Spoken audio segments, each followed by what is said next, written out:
In today's video we have a crew who rob grow houses. When one robbery of a crop in Bristol which belongs to the Albanian Mafia goes wrong, the crew are ambushed. One of the crew is taken by the Mafia and the other runs off. The remaining two would return to rescue their brother and friend in a 6 against 2 fight that would end in murder. We deep dive the case, look into the police investigation and the trial.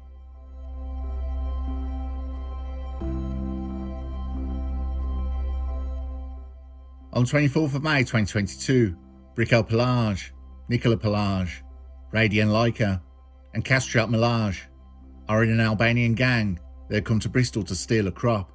The crop was being farmed at a house on Bloomfield Road, Brislington. Bloomfield Road was a rented house being run by another Albanian gang connected to the Mafia. Brikel and Laika have been involved in stealing crops from various grow houses for about a year, usually relying upon inside information or conversations within the London Albanian community. This was a lucrative business, but as far as Brikel and Laika were concerned, it did not involve violence. They were very capable of protecting themselves, but there was no point. With violence, if it was used, it would draw a big red target on their backs. They would not be safe in England, at home in Albania, or anywhere in Europe. The key to their success was close-knit crew. They had the secrecy of the grow house thefts, and they had a buyer far from the Albanian community. So how did they go about their thefts? Well, it consisted essentially of staking out properties, a lot of the time sitting and waiting when the property was empty and ready to harvest. The gang would move in and cut and steal the crop.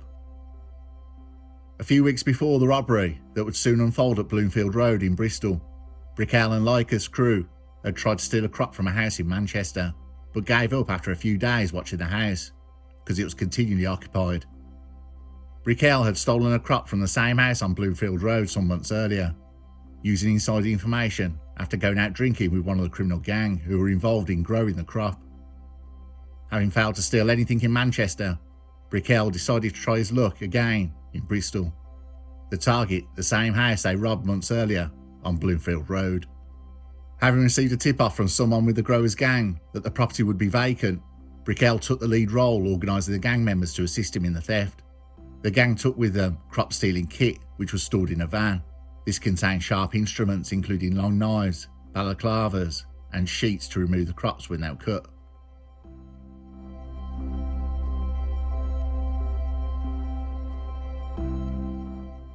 The grow house gang was being run by a gang connected to the Albanian Mafia.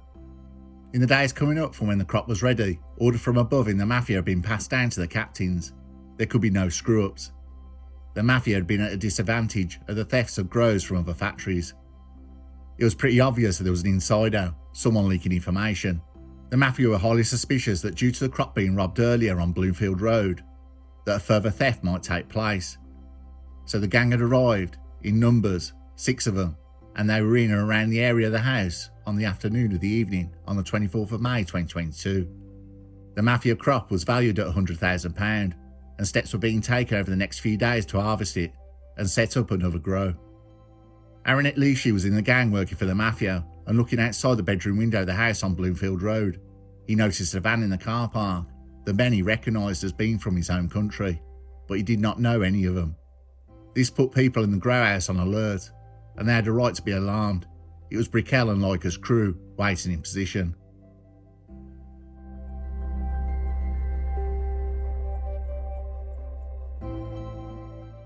Brikel and Laika put their plan into action to rob the grow house. Two of their crew, Nicola and Melage, arrived on the road in their van. Things would go wrong almost immediately when Nicola and Melage were confronted by the Mafia gang, a number of men, including Aranet. Having been caught by the Mafia gang, Nicola and Melage had their van blocked in by the Mafia's BMW X5. Melage ran off shortly after the altercation with the gang. Threats were made and violence was used against Nicola by Aranet and others. The violence involved the use of weapons, including at least one screwdriver. At this time, Nicola was alone and substantially outnumbered by the Mafia gang. In inflicting violence on Nicola, the purpose of the growers was to obtain information on who the rat was in their gang, the person giving information about the grow. There was shouting heard by neighbours through the wall. The CCTV shows that members of the Mafia gang were on the lookout for others from the crew. trying to rob them, who might be turning up to assist in the theft. Others from the robbery gang did arrive. It was Brickell and Leica. They arrived shortly after the van had been blocked in by the growers at the end of the road. Nicola had earlier called his brother Brickell on his mobile phone, indicating he'd been stopped. On arriving at the end of Bloomfield Road, Brickell and Leica paused and saw the van blocked in by the growers.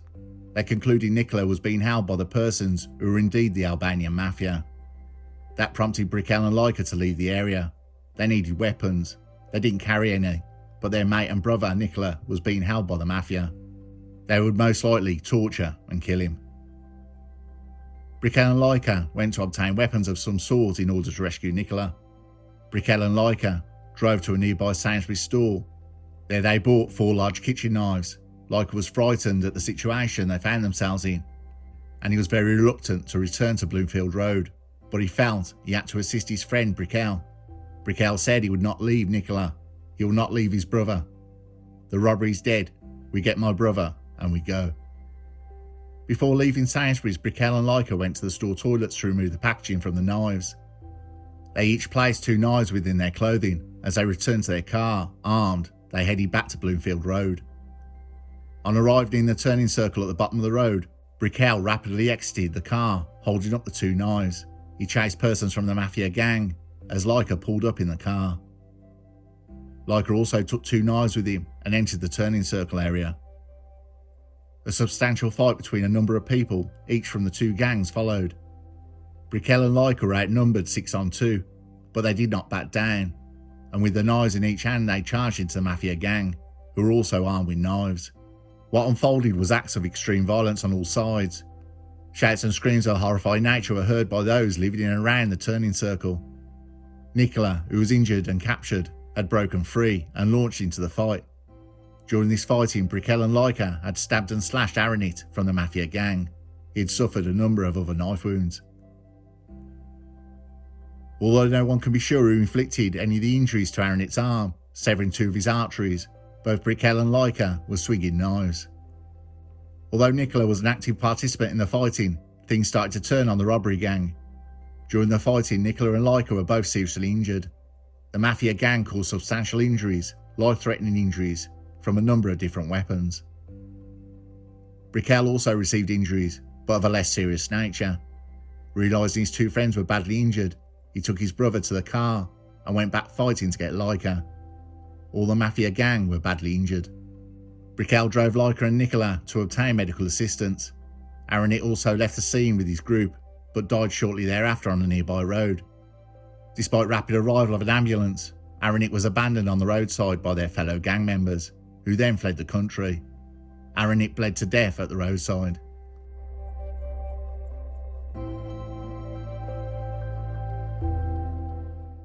Police arrived 10 minutes after the fighting and were greeted to a scene of horror. Everybody had fled, but the amount of red that was on the ground told part of the story. Neighbours had witnessed the entire incident of 2 men fighting a gang, pushing their way through towards the house and then trying to retreat to a car, when 2 men were joined by another. The 3 men were fighting the others, then 2 of them hit the ground.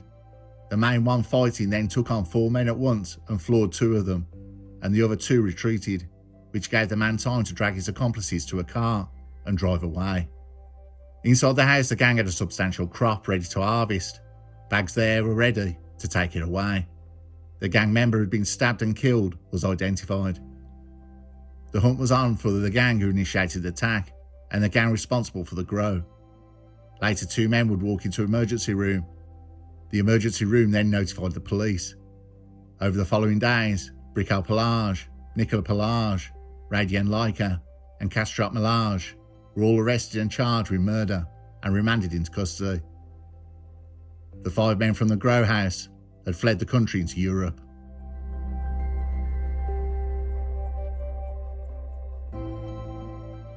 We go to the Crown Court of Bristol the 21st of April 2023 with the Honourable Mr Justice Sani Nee. Radian Leica and Brickell Pelage denied murder but were convicted by a jury at Bristol Crown Court. The other 2 men, one was found guilty of manslaughter and the other of violent disorder. Here are the judge's words and sentences.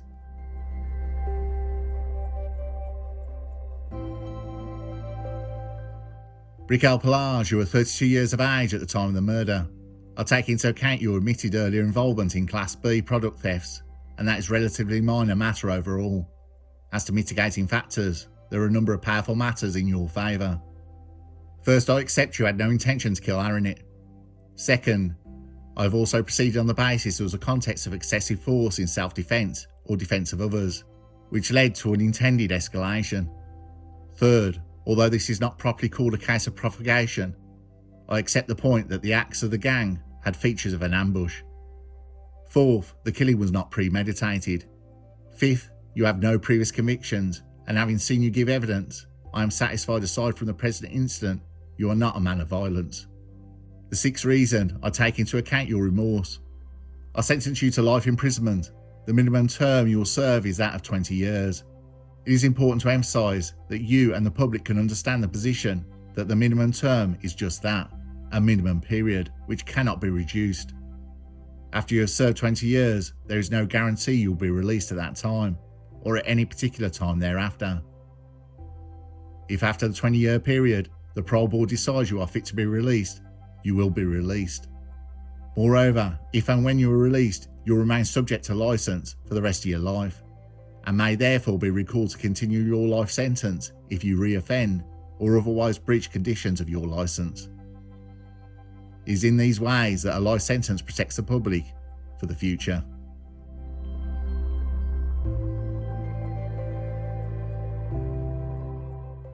Radio and Leica, you were 35 years of age at the time of the murder.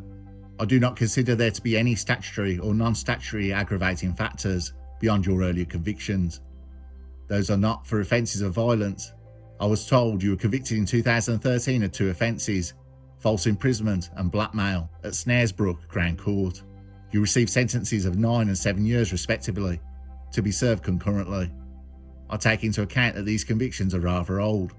You were also admitted earlier involvement in grove thefts, which I consider to be immaterial to the overall context. As a mitigating factors, there are a number of powerful matters in your favour. First, I accept that you had no intention to kill Aranit. Second, you have a real reluctance to return to Bloomfield Road a second time, but felt compelled to assist Briquel. Third, I proceed on the basis that this was a context of excessive force in self-defence, or defence of others in a situation, unintended escalation of violence. Briquel took the lead role in determining you would return to Bloomfield Road with weapons, but you were an active participant in the fighting. I do not consider it appropriate on the overall facts to distinguish between you and Briquel. Having regard to all factors to which I have made a reference, I have concluded that the appropriate minimum term in your case is 1 of 20 years. I sentence you to life imprisonment. The minimum term you will serve is that of 20 years. It is important to emphasise that you and the public can understand the position that the minimum term is just that, a minimum period which cannot be reduced. After you have served your 20 years, there is no guarantee you will be released.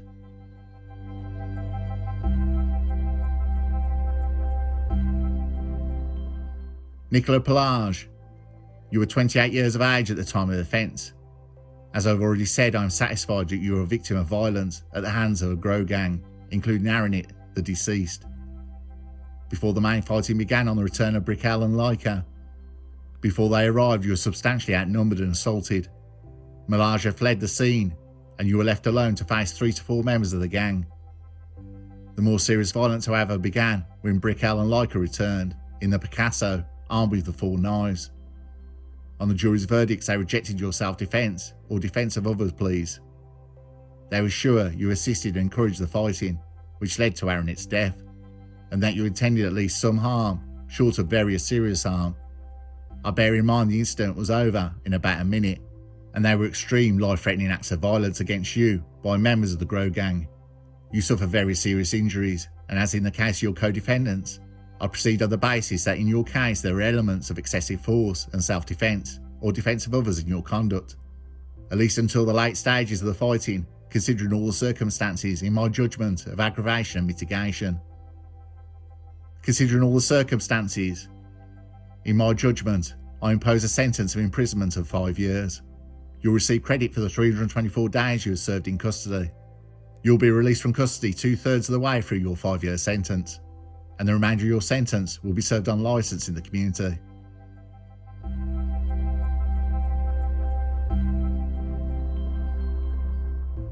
Mr. Malage, at the time of the violent disorder to which you have entered a guilty plea, you were aged 34 years old. I have already stated the facts of your limited involvement in the events that day, and as to what you did, I accept the basic facts and the basis of the plea. You did not engage in violence personally, rather you were part of the group, threatening unlawful violence in such a way that a bystander of reasonable firmness present would have feared for his own safety. Such was the increasing level of violence and threat that you ran from the scene to the local petrol station. You did not rejoin the others in your crew and were not present in the violence in which Aranit suffered his fatal injuries. As to the seriousness of the incident, it is significant that it took place in a public area and disturbed a number of people in their own homes. I note, however, the real fear was caused by the events that unfolded after you run away, and which I have already described. This is a case which will require some form of custodial sentence, but with significant movement. The sentence I impose is 18 weeks custody. You have served 326 days already, having been in custody since 25th of May 2022, and accordingly have no further period of imprisonment to serve. You are free to go.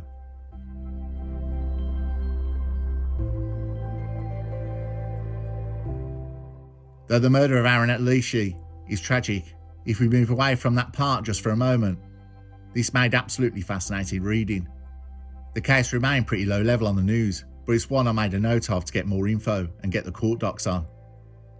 I was reading through before Christmas. Brickell and Leica's crew only robbed unmanned crops, but made the mistakes of picking a crop where the Albanian Mafia was waiting for them.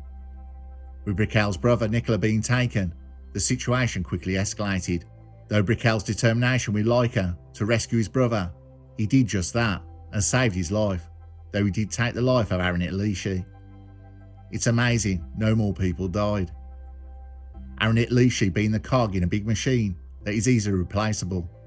The Mafia still keeps going, and more people with fewer opportunities will risk their lives. When you're broke, you don't see the bigger picture. The gangs manipulate to make you think you have some control. You don't. Crimes like this should not be happening in the UK. Research by the National Crime Agency has shown that Albanian organised criminal groups control the Class A market across all main cities and suburban areas of the UK, with the exception of Merseyside, where local gangsters remain in charge. But the NCA says these gangsters are increasingly specialising now in Class B, which is seen as a very low risk. Albanian crime lords have been known to send cleanskins, people with no criminal records, to the UK in small boats to join organised gangs. However, a dramatic fall in the number of Albanians making the illegal crossing following an official crackdown has prompted a recruitment crisis, with adverts that surfaced last year showing gang bosses offering as much as 30% of the profits to living labourers on Class B grow farms. Gangs from Albania have fuelled a tripling in the number of criminals from the country in British prisons. Albanians now make up a third of the largest foreign group jailed in England and Wales, behind Polish and Romanian criminals, at a cost of around £65,000 each to the taxpayer. 10% of the criminal population is foreign. Plenty of Albanian criminals are not even finishing their sentences. Under the previous government's agreement, they are being flown back to serve their time at home, all at the cost of the taxpayer.